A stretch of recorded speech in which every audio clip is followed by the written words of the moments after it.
নমস্কার, সবাইকে স্বাগত আমার রান্নাঘরে। আজকে আমি করব এঁচোড় চিংড়ি। তার জন্য নিয়েছি এঁচোড়, নিয়েছি চিংড়ি মাছ, নিয়েছি ধনে, জিরের গুঁড়ো, পেঁয়াজ, আদা, কাঁচা লঙ্কা, রসুন, নিয়েছি টমেটো আর নিয়েছি আলু। তেল গরম হয়ে গেছে, এবার আমি আলুগুলোকে ভেজে নেব। ভাজা হয়ে গেছে, ওই একই তেলে চিংড়ি মাছটা ভেজে নেবো।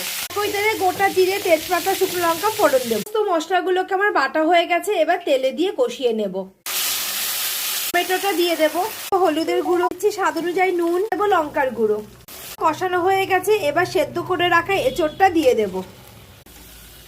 এঁচোড়টাকে খুব ভালো করে কষানো হয়ে গেছে, এবার আমি জল দিয়ে দেবো। জল সামান্য পরিমাণেই দেবো, যেহেতু এঁচোড় ফুটে গেছে। এবার ভেজে রাখা আলু আর চিংড়ি মাছটা দিয়ে দেবো স্বাদ অনুযায়ী চিনি। এঁচোড় চিংড়িটা হয়ে গেছে, উপর থেকে এবার গরম মশলা ছড়িয়ে দেবো। চিংড়িটা হয়ে গেছে, দেখুন দেখতে কত সুন্দর হয়েছে। আমি যেভাবে করেছি বাড়িতে অবশ্যই ট্রাই করবেন, আশা করি সবার খুবই